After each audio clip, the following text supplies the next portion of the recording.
So இன்றைக்கி நம்ம first வந்து பார்க்க போகிற சாப்டர் வந்து ஹியூமன் ஃபிசியாலஜியில் breathing and exchange of gases. So which is a simple chapter. எக்ஸாமில் they will ask for 1 to 2 questions வந்து இந்த சாப்டர்லேருந்து கேட்கறதுக்கு சான்சஸ் இருக்குது. ஸோ கான்செப்ட் மட்டும்தான் நம்ம இப்போது வந்து டீப்பாக ஃபோக்கஸ் பண்ண போகிறோம். ஃபர்ஸ்ட் வந்து what is breathing? The process of exchange of oxygen from the atmosphere and with carbon dioxide produced by the cells is called breathing. The process of exchange of oxygen from the atmosphere with carbon dioxide produced by the cells. Carbon dioxide வந்து cells produce பண்ணும். Oxygen, atmosphericல இருக்கிற oxygen, the exchange of gases, this oxygen and carbon dioxide, which is commonly called as respiration. ஓகேவா, இவ்வளோதான். Breathing is also known as respiration. Okay, respiratory organs, இது வந்து அவ்வளோ important கிடையாது, but they were given. What are the organisms? என்னென்ன organs வந்து ரெஸ்பிரேட் பண்ணுறதுக்கு use பண்ணுது அப்படின்னா lower invertebrates like sponges, coelentrates, flatworms exchange with carbon dioxide with simple diffusion, means அதோடைய ஸ்கின்ல வந்து ரெஸ்பிரேட் பண்ணிக்கும் through their entire body surface. என்னென்னது lower invertebrates like sponges, coelentrates and flatworms. earthworm வந்து they use a moist cuticle. ஓகேவா, அதோடைய ஸ்கின்னை use பண்ணும். and insects have a network of tubes called tracheal tubes. insectsக்கு sometimes they may ask this in the match the following questions. insects வந்து tracheal tubes and to transport the air within the body. Some special vascular structures called gills என்ன அது வந்து brachial respiration used by most of the aquatic arthropods and molluscs. இதுவும் கேட்டிருக்காங்க. gills, which is also known as a brachial respiration, which is used by most of the aquatic arthropods and molluscs, and vascular to bag-like structures called lungs. Pulmonary respiration used by most of the terrestrial forms for the exchange of gases. Among vertebrates, fishes use gills, whereas amphibians, reptiles, birds and mammals respire through lungs. Amphibians like frogs can respire through their moist skin, cutaneous respiration. So animals, amphibians like a frog can respire through the skin also, cutaneous respiration, and they can also respire through their lungs. வெர்டிப்ரேட்ஸில் வந்து fishes மட்டும்தான் gills use பண்ணும். மற்றதில் amphibians, reptiles, birds and mammals எல்லாமே lungs.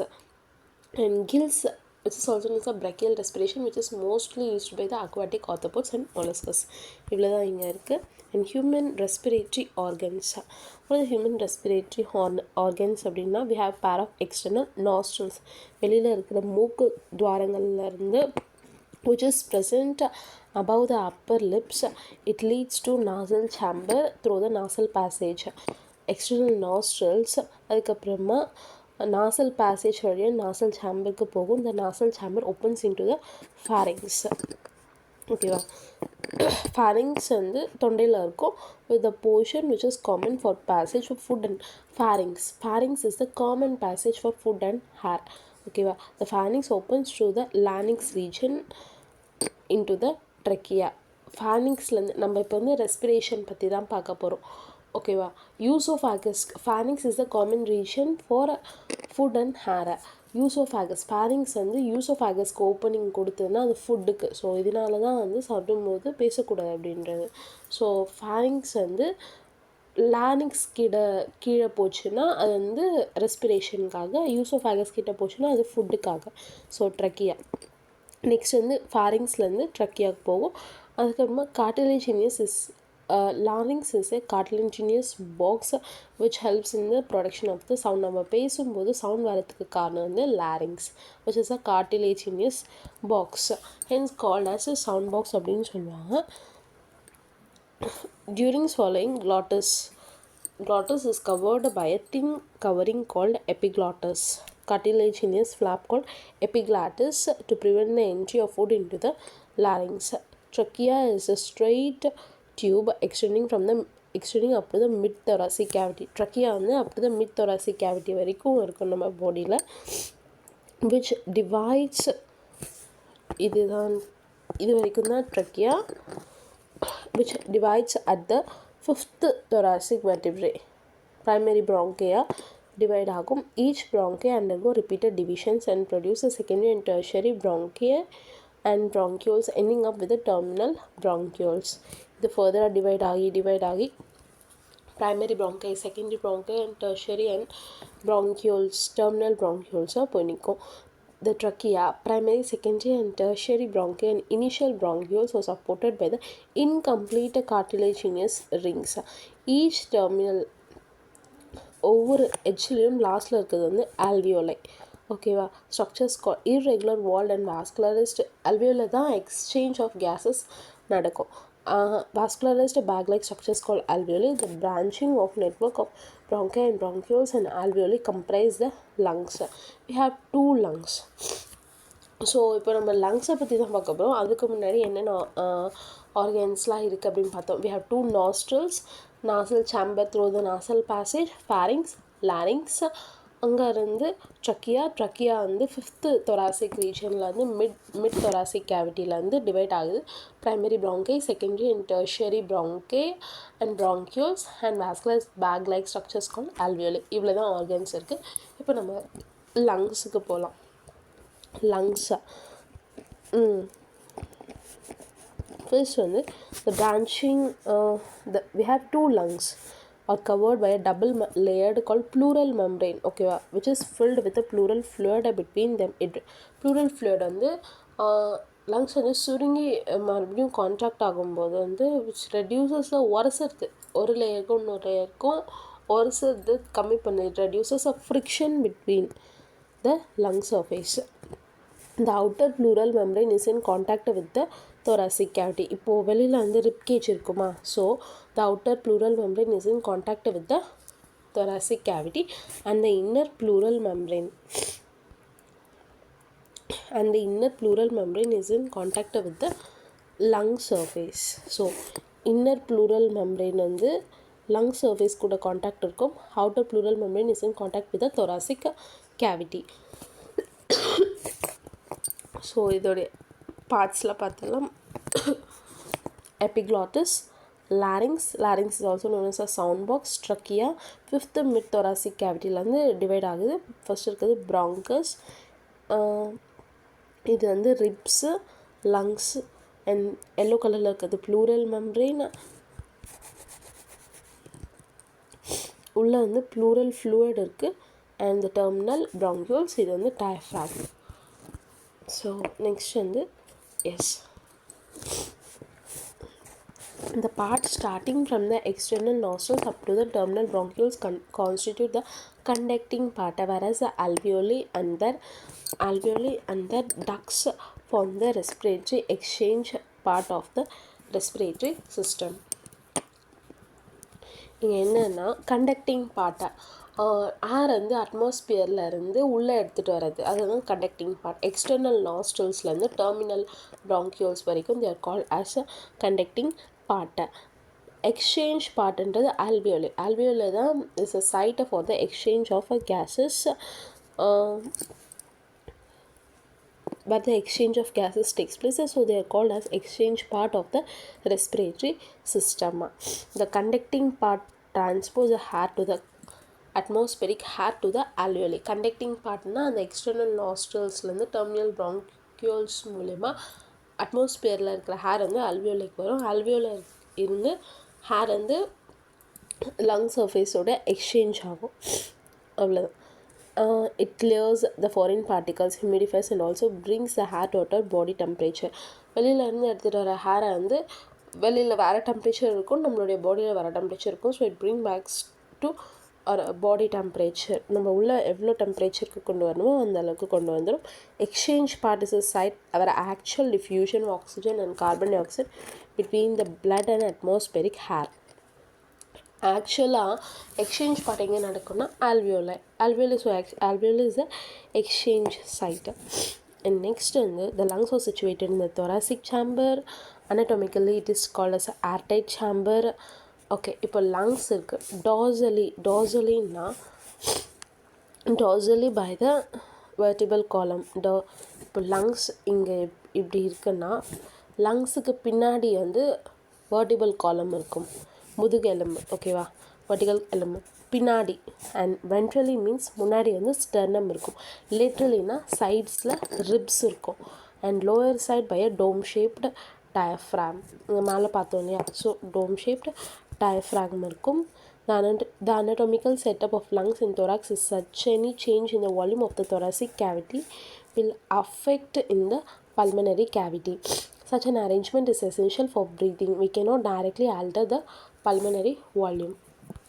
So respiration involves the following steps. என்னென்னது?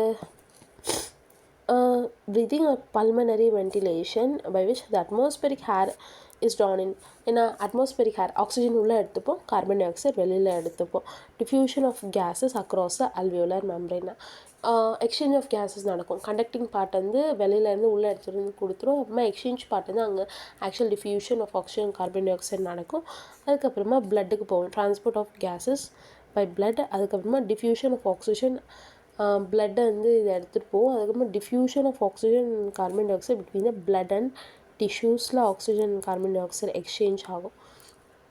Utilization of oxygen for the catabolic process and the release of carbon dioxide. இந்த process தான் நடக்குது. First வந்து breathe பண்ணுறோம், அதுக்கப்புறமா கண்டக்ட், அதாவது டிஃப்யூஷன் ஆஃப் கேஸஸ் நடக்குது, transport of gases by blood by the exchange of gases between the blood and the tissues. அதுக்கப்புறமா cells utilize oxygen for the catabolic reactions. So next topic வந்து mechanism of breathing. So ரெண்டு mechanism இருக்குது, ஒன்று inspiration and ஒன்று expression. இன்ஸ்பிரேஷன்னா atmospheric hair, வெளியில் இருக்கிற ஹேரை வந்து உள்ளே எடுத்துக்கிறது, இன்ஹேல் பண்ணுறது. எக்ஸ்பிரேஷன்னா எக்ஸ்பயர் பண்ணுறது, பாடியில் இருக்கிற இந்த கார்பன் டை ஆக்சைடை வந்து எக்ஸ்பயர் பண்ணுறது. ஓகேவா, that is ever given. The movement of air into and out of the lungs is carried out by creating இந்த மூமெண்ட்லாம் எப்படி நடக்குதுன்னா by creating ஒரு ப்ரெஷர் டிஃப்ரென்ஸ். ஒரு இடத்துல ஹை கான்சன்ட்ரேஷன் இருந்தால் இன்னொரு இடத்துல லோ கான்சன்ட்ரேஷன் இருக்கும்போது ஆட்டோமேட்டிக்காக இந்த மூமெண்ட்ஸ் எல்லாமே இருக்கும். Pressure gradient between the lungs and the atmosphere. Inspiration can occur if the pressure within the lungs is less than the atmospheric pressure. Inspiration எப்போ நடக்கணும்னா நம்ம லங்ஸில் இருக்கிற ப்ரெஷர் வந்து கம்மியாக இருக்கணும் as compared to atmospheric pressure, அப்போ தான் இன்ஸ்பிரேஷன் நடக்கும். ஸோ இந்த பாயிண்ட் ஞாபகம் வச்சுக்கோங்க, this is the important one. இன்ஸ்பிரேஷன்னா the pressure within our lungs is less than the atmospheric pressure. So அப்போ there is a negative pressure in the lungs அப்படின்னு சொல்லுவாங்க. மொத்த ஹேருமே எக்ஸேல் ஆகிடாது, there is some pressure. ஒரு ப்ரெஷர் வந்து left ஆகிருக்கும், அப்போ தான் நம்ம லங்ஸ் வந்து கொலாப்ஸ் ஆகாமல் அப்படியே ஸ்டேபிளாக இருக்கும். So there is a negative pressure in the lungs with respect to the atmospheric pressure. Similarly எக்ஸ்பிரேஷனில் எப்படின்னா place with the intrapulmonary pressure. Intrapulmonary pressure உள்ளே இருக்க ப்ரெஷர் வந்து is higher then that of the atmospheric pressure, அப்போ தான் expression நடக்கும். The diaphragm is a specialized set of muscles and the external and internal intercostal muscles between the ribs helps in the generation of such gradients. Diaphragm and external internal intercostal muscles வந்து இந்த pressure கிராடியண்ட்டை create பண்ணுறதுக்கு யூஸ்ஃபுல்லாக இருக்குது. ஓகேவா, இன்ஸ்பிரேஷன்னா உள்ள pressure கம்மியாக இருக்கணும், atmospheric hair வந்து as compared to atmospheric hair உள்ளே வந்து ப்ரெஷர் கம்மியாக இருக்கணும். எக்ஸ்பிரேஷன்னா உள்ளே வந்து ப்ரெஷர் அதிகமாக இருக்கணும் as compared to atmospheric pressure. So இந்த ப்ரெஷர் கிராடியன்ஸ் எதனால் க்ரியேட் ஆகுதுன்னா due to external and internal intercostal muscles மூலமா. ஸோ ஓகேவா, Inspiration is initiated by the contraction of diaphragm which increases the volume of the thoracic chamber in the anterior posterior axis. ஓகேவா, inspiration உள்ள pressure வந்து கம்மியாக இருக்கணும். அதுக்கப்புறமா உள்ள pressure கம்மியாக இருக்கும்போது உள்ளே வந்து ப்ரெஷர் கம்மியாக இருக்கும்போது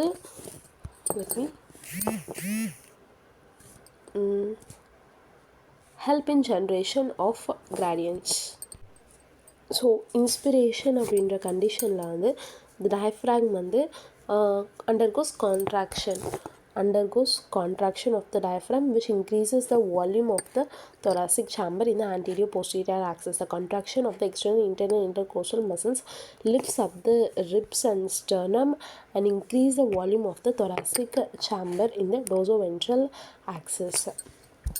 ஒன்றும் இல்லை, டயஃப்ராக்ம் ஒன்று இருக்குது. நம்ம வந்து இந்த ப்ரெஷர் கிராடியன்ட்டுக்கு எது ரீசன் அப்படின்னு பார்த்தோம், டயஃப்ராக்ம் அப்படின்னு பார்த்தோம். அதுக்கப்புறமா எக்ஸ்டர்னல் இன்டர்னல் இன்டர்கோஸ்டல் மசில்ஸ் அப்படின்னு பார்த்தோம். ஸோ எக்ஸ்டர்னல் ஃபஸ்ட் வந்து டயஃப்ராம் வந்து கான்ட்ராக்ஷன் ஆச்சுன்னா பல்மனரி வால்யூம் வந்து அதாவது thoracic சாம்பருடைய வால்யூம் வந்து இன்க்ரீஸ் ஆகும் இந்த anterior posterior axis. அப்படின்னு பார்த்தோம். Yes, the anterior posterior axis, the contraction of the diaphragm which increases the volume of the thoracic chamber in the anterior posterior axis. அதுவே வந்து the contraction of the external internal coastal muscles which lifts up the ribs and sternum மேலே தூக்கி அதுவும் வந்து வால்யூமை increase பண்ணிவிடும் இந்த dorsoventral axis. ஓகேவா, the overall increase in the thoracic volume causes a increase in pulmonary volume. ஓகேவா, so pulmonary volume increase ஆகும், டயஃப்ராம் கான்ட்ராக்ஷன் ஆகும், எக்ஸ்டர்னல் இன்டர்னல் இன்டர்கோஸ்டல் மசில்ஸும் கான்ட்ராக்ட் ஆகும். ஸோ பல்மனரி வால்யூம் வந்து இன்க்ரீஸ் ஆகும். So as increase in pulmonary volume decreases the intrapulmonary pressure is less than the atmospheric pressure, which forces the air from the outside to move into the lungs. So this process is called inspiration. Okay, எல்லாமே contraction தான். Diaphragm contraction ஆகும், external intercostal muscles contraction ஆகும். அதுக்கப்புறமா so இதனால pulmonary volume வந்து increase ஆகும். So அதுக்கப்புறமா உள்ளே வந்து ப்ரெஷர் கம்மியாகும் as compared to atmospheric pressure. So automatically atmospheric air is drawn inside into our body. So inspiration நடக்கும். ஸோ சேம் இதே ஆப்போசிட் தான் வந்து expiration, relaxation of the diaphragm and the internal intercostal muscles returns the diaphragm and sternum to their normal position and thereby the pulmonary volume decrease ஆகும். Relaxation of the diaphragm, relaxation of the intercostal muscles, ribs and sternum வந்து அதோட normal பொசிஷனுக்கு வந்துடும். So this leads to the intrapulmonary pressure வந்து உள்ளே ஜாஸ்தி ஆகும் as compared to atmospheric pressure. So expiration நடக்கும், எக்ஸ்பல்ஷன் ஆஃப் த ஹேர். ஓகேவா, நம்ம வந்து ஒரு சில டைமில் வந்து மூச்சு வந்து நம்மளாக ஃபோர்ஸ் பண்ணி நிறைய ப்ரீத் பண்ண முடியும். கரெக்டாக, அது எதனாலனா due to the presence of the abdominal muscles. நம்ம அப்டாமினில் நம்ம ஸ்டொமக் பகுதியில் வந்து சம் அடிஷ்னல் மசில்ஸ் இருக்கிறதால ஸோ நம்மளால் எக்ஸ்ட்ரா மூச்சு இழுத்து விட முடியும். ஓகேவா, எக்ஸ்ட்ரா ப்ரீத் பண்ண முடியும். on an average, a healthy human breathes 12 to 16 times per minute. 12 to 16 times per minute. The volume of air involved in breathing movements. 1 மினிட்டுக்கு எவ்வளோ டைம்ஸ் ப்ரீத் பண்ணுற the volume of air, எவ்வளோ volume of ஏர் நீங்கள் breath பண்ணுறீங்க அப்படின்னு கண்டுபிடிக்கிறது, which is estimated by using the spirometer. ஓகேவா, next concept is respiratory volumes and exchange of gases, transport of gases, transport of carbon dioxide. Yes, such a small chapter complete பண்ணிடலாம். Respiratory volumes. So respiratory volumes, first வந்து what are the respiratory volumes, என்னென்ன இருக்குது? Tidal volume, inspiratory reserve volume, expiratory reserve volume and residual volume. Residual volume நேம்லேயே இருக்குது, residue, waste. ஓகேவா, balance, மேலே வேஸ்ட்டாக இருக்காது, waste and left இருக்கிறது, left over part which is called as a residual volume. So இதை base பண்ணி இன்னொரு functional capacities கொண்டு வந்திருக்காங்க. ஸோ அதை நெக்ஸ்ட் பார்க்கலாம். ஃபஸ்ட்டு வந்து டைடல் வால்யூம். டைடல் வால்யூம்னா volume of air inspire or expired during a normal respiration. எவ்வளோ ஒரு நார்மல் ரெஸ்பிரேஷன், நார்மல் வால்யூம், எவ்வளோ வால்யூம் ஆஃப் ஏர் வந்து நீ எக்ஸ்பயர் பண்ணுற இன்ஸ்பயர் பண்ணுற அப்படின்றது during a normal respiration approximately 500 ml. A healthy man inspire or expire approximately 6,000 to 8,000 ml of air per minute. ஓகேவா, ஒரு ஹெல்த்தி மேன் வந்து 500 ml of air can inspire or expire. ஒரு single ப்ரீத்துக்கு சொல்கிறாங்க. ஓகேவா, ஒரு சிங்கிள் ப்ரீத்துக்கு 500 ml சிங்கிள் ப்ரீத்துக்கு they were telling 500 ml. அதுவே இந்த நார்மல் ப்ரீத் எவ்வளோ பார்த்தோம் 12 to 16 டைம்ஸ் அப்படின்னு பார்த்தோமா இங்கே மேலே. ஸோ போட்டுக்கோங்க 12 into 5 12 into 5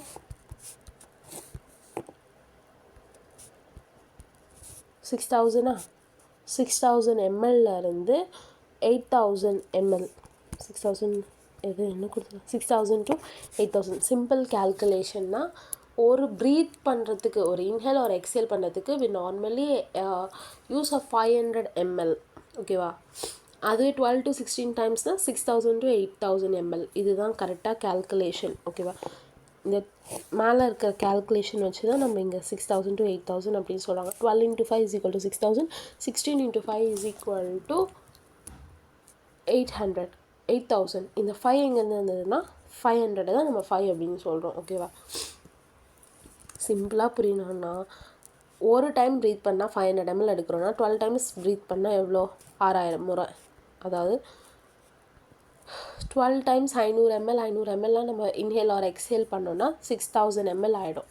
அதுவே 16 டைம்ஸ் வந்து பண்ணோன்னா 8000 ml ஆகிடும். This is a simple concept. Inspiratory reserve volume. Inspiratory reserve volume na additional volume of air a person can inspire by forcible inspiration. Force பண்ணி inhale பண்ணும்போது நார்மலாக ஒரு இன்ஹலேஷனுக்கு 500 ml தான், ஒரு எக்ஸலேஷனுக்கு 500 ml தான்.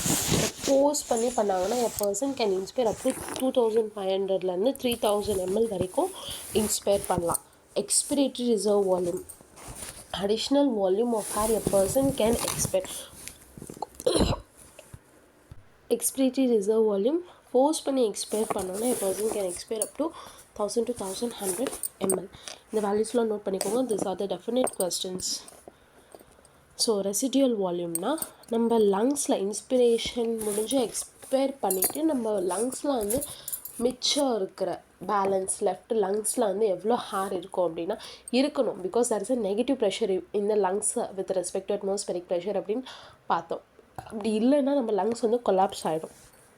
ரெசிடல் வால்யூம் வந்து விச் இஸ் ரிமைனிங் வந்து 1100 to 1200 ml. Excretory வந்து 1000 to 1100 ml.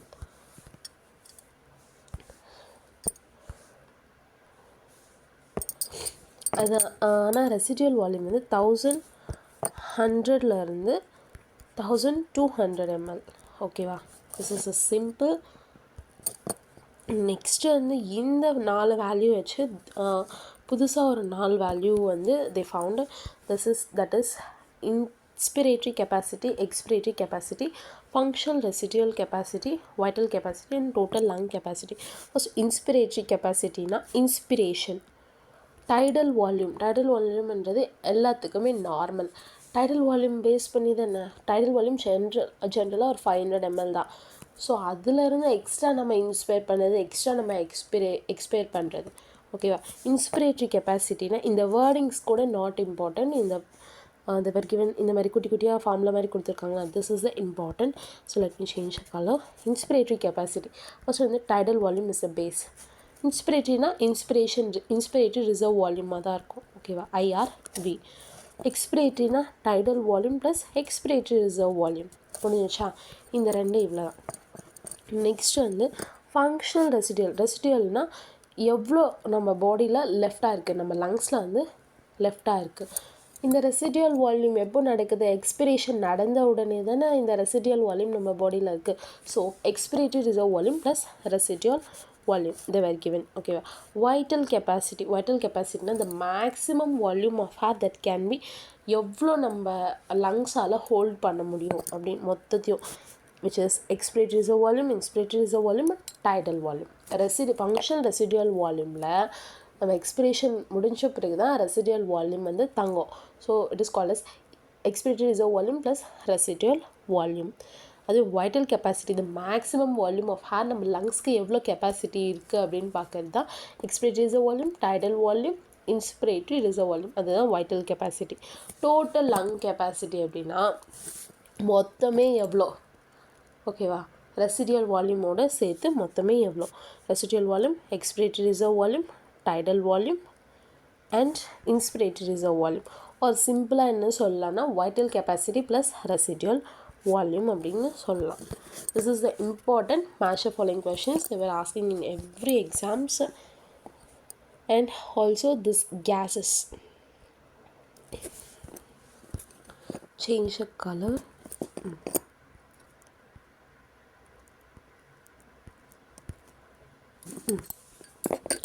Alveoli, first வந்து நம்ம exchange of gases process பார்க்க போகிறோம். exchange of gases, alveoli are the primary site for the exchange of gases between the blood and tissues.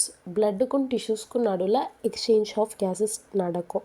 ஓகேவா? ஒரு சில இடத்துல சிம்பிள் டிஃப்யூஷன், சிம்பிளாக வந்து அப்படியே ட்ரான்ஸ்ஃபர் ஆகிடும். ஒரு சில இடத்துல வந்து சம் ப்ரெஷர் இருந்தால் தான் இந்த கேஸஸ் வந்து அப்புறம் ஒரு இடத்துலேருந்து இன்னொரு இடத்துக்கு ட்ரான்ஸ்ஃபர் ஆகும். இது எல்லாமே பேஸ்ட் வந்து solubility of the gases as well as the thickness. உள்ள அந்த செல் மெம்ப்ரெயின்ஸ்லாம் இருக்கு இல்லையா, அதில் வந்து பாஸ் ஆகக்கூடிய அந்த அதோடைய திக்னஸ், அதோடைய திக்னஸ் அதிகமாக இருந்தால் பாஸ் ஆகிறது வந்து ரொம்ப கஷ்டம். ஸோ அதுக்கேற்ற மாதிரி நம்ம பயாலஜிக்கல் மெம்ப்ரெயின்ஸ் எல்லாமே உருவாகிருக்கும். ஓகேவா? Solubility of gases as well as the thickness வந்து which are involved in the diffusion are also important factors can affect the rate of diffusion. ஓகேவா? ஒரு கேஸஸ் வந்து உள்ளே எக்ஸ்சேஞ்ச் ஆகணும்னா என்னென்ன ஃபேக்டர்ஸ்னால் சாலிபிலிட்டி. ஒன்று கேஸஸ் வந்து நல்ல சாலிபிள் ஆகணும். அதுக்கப்புறமா திக்னஸ் ஆஃப் த மெம்ப்ரெயின்ஸ், அந்த செல் மெம்ப்ரெயினுடைய திக்னஸ் பேஸ் பண்ணி தின்னாக இருந்ததுன்னா கேஸஸ் வந்து ஈஸியாக பாஸ் ஆகிடும். ஓகேவா? இதுதான் கான்செப்ட். அங்கே pressure exhibited by the individual gas. ஒரு குரூப் ஆஃப் கேஸஸ் வந்து ஒரு ப்ரெஷர் எக்ஸிபிட் பண்ணுதுன்னா that is called as a total pressure. ஒரு இண்டிவிஜுவல் கேஸ், இப்போது ஒரு டப்பா ஃபுல்லாக ஹீலியம் அண்ட் ஹைட்ரோஜன் இருக்குன்னா ஸோ ரெண்டு கேஸுமே எக்ஸிபிட் பண்ணுற ப்ரெஷர் வந்து டோட்டல் ப்ரெஷர் அப்படின்னு சொல்லுவாங்க. அதில் ஹைட்ரோஜன் மட்டும் எக்ஸிபிட் பண்ணுற ப்ரெஷர் வந்து individual pressure which is called as partial pressure அப்படின்னு சொல்லுவாங்க. ஸோ இங்கே வந்து நம்ம partial pressure of oxygen, partial pressure of carbon dioxide, PO2 வந்து for oxygen and PCO2 for carbon dioxide. இந்த டேபிளில் கொடுத்துருக்காங்க. Actually they were asked questions கேட்டிருக்காங்க இந்த டேபிள் காலமில் இருக்க வேல்யூஸை வச்சு. என்னென்னு பார்க்கலாம். ஃபர்ஸ்ட் வந்து as respiratory gases, oxygen and carbon dioxide. First atmospheric hairல இருந்து ஆல்வியோலைக்கு போகுது. ஆல்வியோலிருந்து பிளட், ஃபர்ஸ்ட் வந்து டீஆக்சிஜனேட்டட் பிளட்டில் அதுக்கப்புறமா ஆக்சிஜனேட்டட் பிளட், அதுக்கப்புறமா பிளட்டில் இருந்து டிஷ்யூஸ்க்கு வந்து எக்ஸ்சேஞ்ச் ஆகுது. ஃபர்ஸ்ட் டீஆக்சிஜனேட்டட், ஆக்சிஜனேட்டட் அண்ட் டிஷ்யூஸை. ஸோ அதோடைய லெவல்ஸை வந்து நம்ம ஞாபகம் வச்சுக்கணும். ஃபர்ஸ்ட் வந்து நம்மளுக்கு தேவையானது வந்து ஆக்சிஜன் வந்து அட்மாஸ்பியர்லேருந்து 159 அப்படின்ற அளவுக்கு எடுத்துகிட்டு 159 நம்ம எடுத்தோன்னா அதில் எக்ஸஸ்லாம் அப்படியே போயிட்டு 104 வந்து ஆல்வியோலைக்கு போகுது. அங்கேருந்து 40 டீஆக்சிஜனேட்டடுக்கு ஆக்சிஜன் தேவைப்படாது. ஸோ 40 வந்து டீஆக்சிஜனேட்டட் போகுது. மிச்சம் இருக்கிற 95 வந்து ஆக்சிஜனேட்டட் பிளட்டுக்கு போகுது. ஆக்சிஜனேட்டட் பிளட்லேருந்து டிஷ்யூஸ்க்கு வந்து 40% ஆஃப் ஆக்சிஜன் போகுது. அவ்வளோதான். 159 ஃப்ரம் த அட்மாஸ்பியர், அது வந்து ஆல்வியோலைக்கு வந்து 104 போகுது. டீஆக்சிஜனேட்டடில் 40 தான் போகுது. ஆக்சிஜனேட்டடுக்கு 95 போகுது. அண்ட் டிஷ்யூஸ்க்கு வந்து 40 போகுது. ஓகேவா? இந்த வேல்யூஸில் ஞாபகம் வச்சுக்கோங்க. அண்ட் கார்பன் டை ஆக்சைடு வந்து நம்ம பாடியில் ப்ரொடியூஸ் ஆகிறது.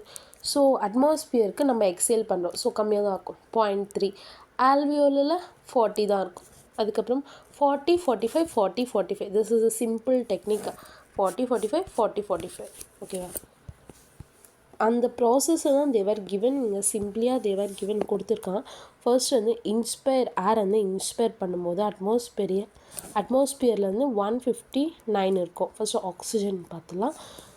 ஆல்வியோலைக்கு போனோடனே 104. ஓகேவா? ஆல்வியோலைக்கு போனோடனே 104. அதுக்கப்புறமா பல்மனரி வெயின்லேருந்து first they are talking about. First வந்து நம்ம ஆக்சிஜனேட்டட் பிளட் ப்ராசஸ்க்கு ஏற்ற மாதிரி போகலாம். ஃபர்ஸ்ட் வந்து ஏர் வந்து இன்ஸ்பயர் ஆகுது. ஆல்வியோலர் ஏரில் வந்து 104 இருக்குது. ஸோ ஃபர்ஸ்ட் வந்து டீஆக்சிஜனேட்டட் பிளட்டுக்கு போகலாம். பிகாஸ் அங்கே வந்து ப்ராசஸ் டீஆக்சிஜனேட்டடில் கொடுத்துருக்காங்க. கரெக்டாக? நோ, ஃபர்ஸ்ட் வந்து ஆக்சிஜன் வந்து இப்படி போகுது. See the arrow marks here. இங்கே வந்து ஆரோ மார்க் கொடுத்துருக்காங்க. ஃபர்ஸ்ட் ஹேர் இன்ஸ்பயர் ஆகுது. ஆல்வியோலர் ஏரில் வந்து பார்ஷியல் ப்ரெஷர் ஆஃப் ஆக்சிஜன் வந்து 104 இருக்குது. அங்கேருந்து பல்மனரி வெயினுக்கு போகுது. பல்மனரி அதுக்கு வெயின் முடிஞ்ச உடனே சிஸ்டமிக் ஆர்டரிஸ் மூலியமாக oxygenated blood arteries carry oxygenated blood accept pulmonary artery. ஓகேவா, ஆர்டரிஸ் கேரி ஆக்சிஜனேட்டட் பிளட். அங்கே வந்து ஆக்சிஜனில் வந்து 95 இருக்கும் ஆக்சிஜன். ஓகேவா, அதுக்கப்புறமா பாடி டிஷ்யூஸில் அங்கே எக்ஸ்சேஞ்ச் ஆகும். அண்ட் டீஆக்சிஜனேட்டட் பிளட்டுக்கு போகும்போது ஆக்சிஜன் வந்து 40 mmHg pulmonary artery. Similarly the reverse process for carbon dioxide. ஒன்றுமே இல்லை, this is a simple thing. இந்த டேபிள் காலம் பிடிச்சிட்டிங்கன்னா will get the definitive concept. So அதோடைய கான்சன்ட்ரேஷன் எந்தெந்த இடத்துல அதிகமாக இருக்கும் அப்படின்ட்டு கொடுத்துருக்காங்க, அவ்வளோதான். இதுதான் அந்த செல் மெம்ப்ரெயின். நான் சொன்னேன் இல்லைங்களா, thickness of the cell membrane is important அப்படின்ட்டு. ஸோ வந்து ஃபர்ஸ்ட் வந்து இருக்கிறது வந்து பேஸ்மெண்ட் சப்ஸ்டன்ஸ். நெக்ஸ்ட் இருக்க லேயர் வந்து எண்டோதீலியம். நடுவில் இருக்கிறது ரெட் பிளட் செல்ஸ். இதுதான் alveolar cavity where the exchange of gases takes place. Blood capillaries இருக்கும். அதுக்கப்புறமா squamous epithelium of alveolar wall. Squamous epithelium of alveolar wall. Okay, so இங்கே வந்து ஒன்று கொடுத்துருக்காங்க, வி மிஸ் தட் பாயிண்ட்டோ. எஸ், இந்த டேட்டாவில் ஒன்று வந்து கொடுத்துருக்காங்க, that is the data given in the table clearly indicates the concentration of gradient, that is gradient for oxygen from alveoli to blood and blood to tissues. இப்போ oxygen போகுதுன்னா first வந்து oxygen இருக்குது, inhale பண்ணுறோம், from ஆல்வியோலைக்கு போகுது, ஆல்வியோலேருந்து பிளட்டுக்கு போகுது, பிளட்லேருந்து டிஷ்யூஸ்க்கு போகுது. ஓகேவா, அதான் they are given from blood from alveoli to blood and blood to tissues. இது for oxygen. And for carbon dioxide வந்து a gradient for carbon dioxide in the opposite direction. அதாவது கார்பன் டை ஆக்சைடு நம்ம பாடியில் ப்ரொடியூஸ் ஆகுது. So இப்போ வெளியில் போகணும் இல்லையா, ஸோ ஃப்ரம் டிஷ்யூஸில் இருந்து பிளட்டுக்கு போகும், பிளட்லேருந்து ஆல்வியோலை போகும், ஆல்வியோலேருந்து அட்மாஸ்பியருக்கு போயிடும். ஆஸ் அ கார்பன் டை ஆக்சைடோட சாலிபிலிட்டி வந்து 20 to 25 times is higher. 20 to 25 times is higher than that of the oxygen. Okay, solubility of carbon dioxide is 20 to 25 times higher than that of the oxygen. Okay, so the amount of carbon dioxide that can diffuse through the diffusion membrane per unit difference partial pressure is much higher than that of. So அதனால தான் carbon டை ஆக்சைடோட diffusion வந்து அதிகமாக இருக்கும் நம்ம பாடியில் as compared to that of the oxygen. Because அதோட solubility வந்து 20 to 25 times வந்து ஹையர். ஓகேவா, இப்போது the diffusion membrane is made up of 3 layers, namely thin squamous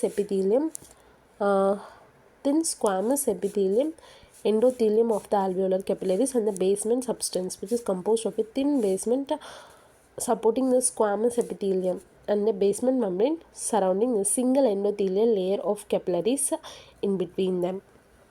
ஒன்றும் இல்லை, they were given simply first வந்து 3 layers, and the diffusion membrane வந்து which is made up of 3 layers,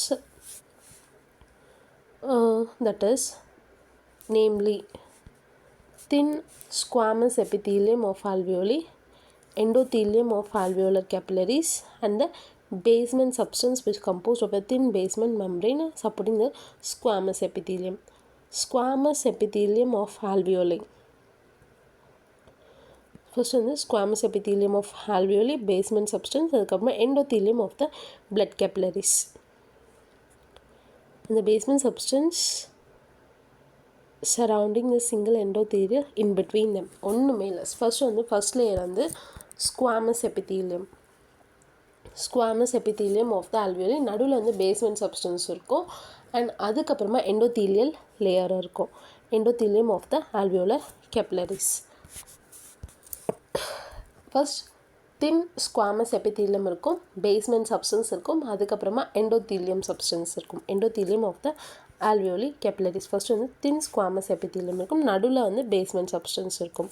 ஓகேவா, however the total thickness is much less than a millimeter. Therefore, all the factors in our body which are favorable for the diffusion of oxygen from the alveoli to tissues and carbon dioxide from tissues to alveoli. So இந்த எல்லா ஃபேக்டர்ஸுமே நம்மளுக்கு ஆக்சிஜனுக்கு ஃபேவரபுளாக இருக்கிறதால தான் oxygen வந்து அட்மாஸ்பியர்லேருந்து உள்ளே வருது and carbon di oxide உள்ளே இருந்து வெளியில் போகுது.